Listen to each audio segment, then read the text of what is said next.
Okay. Hi, my name is Teddy Jackson, and I'm here to teach you 3 pretty simple knots. First off is a square knot. We're going to take 2 ends of a rope like this. So you do it over, then you go under, and you tighten it like this. And this is what it should look like. We're gonna do the bow line. So first you start with folding a loop like that. You take the rope and go through the loop. You go around the base of the loop. You go around the base of the loop and then you go back into the loop. And this is how it should look in the end. So just in case, we're gonna do it one more time because it is a pretty complicated knot. And so you make the loop, you go through the loop, you go around the base of the loop, then you go back into the loop. And this is how it should look. Okay, so now we're gonna do the clove hitch. So first you go around a pole, you go back around making an X. Then you go around again, going through the X, and then you tighten it. And this is what the final shape should look like. And so one more time, we're gonna go around the chair, back around, across making an X, back through again, and then through the X.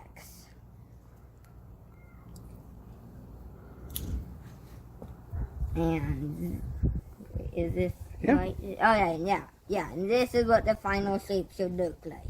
An X with a line through the middle. Hello, my name is Jacob Jackson. I'm going to be teaching you 3 other knots and a 4th extra. First off, we have the 2 half hitches. The 2 half hitches is useful for creating a loop on your rope. This is a little easier than the bowline. You start by taking your straight end of the rope and your loose end of the rope. You run your loose end over the straight end and bring it underneath. This in creating a little loop-like shape here.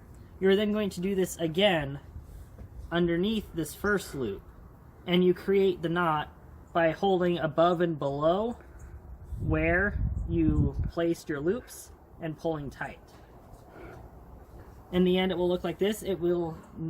The knot will slide, which is useful if you need to adjust the length of your loop, and is fairly sturdy.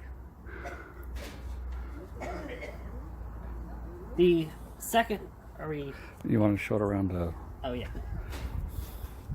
This is also useful if you, as you can see, I can tie a quick double half hitch, or 2 half hitches, over the end of this chair, pull it tight, adjust the loop as necessary. It will cinch up. Yeah, it will, and then if I pull on this, it drags the chair and does not come apart. I'm going to show you the taut line hitch, where the 2 half hitches would tighten up to whatever pole you tied it to. The taut line hitch instead remains as whatever loop you set it to. But you begin the same way by crossing over your straight end and looping underneath. However, instead of crossing over and making the 2 half hitches, you create a second loop going the exact same direction. Then, after you've done this, you cross back over, down, and create another half hitch, this time going the opposite direction as when you did the double loop. You then pull it tight, as shown here, which is a little rough, but eventually you'll get the hang of tightening it smoother. It might require a little bit of fiddling to get properly tight. However, once you do, it will stay as a loop that is adjustable, but when tied around, say, a chair, it will not slide.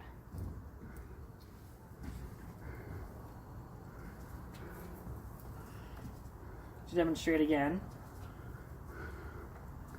I will loop it around the top of this chair. do my double loop on the top, cross over, and create my half hitch. Normally I would have extra slack. I would recommend having a little bit of extra slack. You pull tight, adjust as needed, and then your rope. Your loop will not slide. However, if I want a bigger loop, I adjust, and it's not sliding at this point either. What I'm going to be teaching you is the sheet bend. This knot is useful for tying two ropes together. However, the ropes can be of completely different sizes. One rope can actually be a bed sheet. It doesn't matter. You can still tie this knot.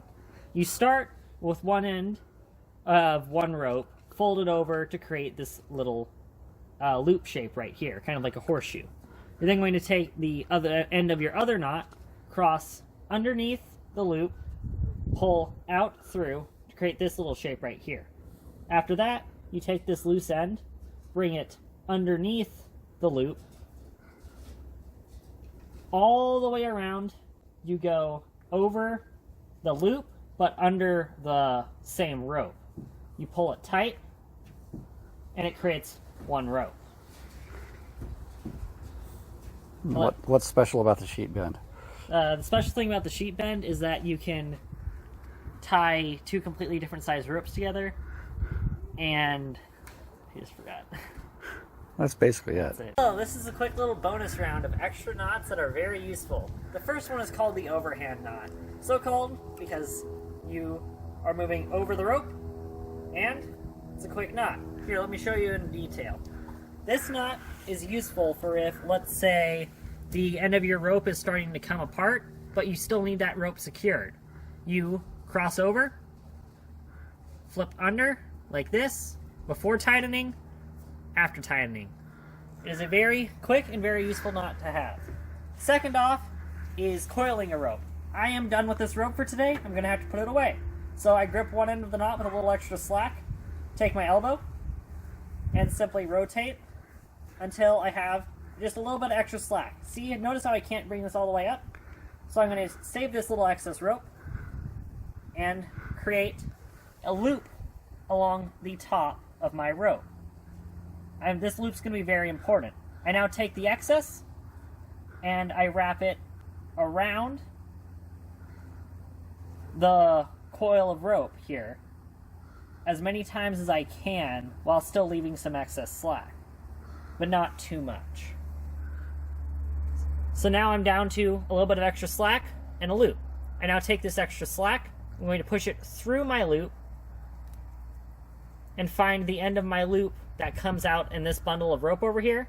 Might take a couple tries, but once you find it, you pull it tight, and now this rope is not going to come on loose. You can just leave it on your table or preferably stored in a box, and you can put it away. Thank you. Have a wonderful day.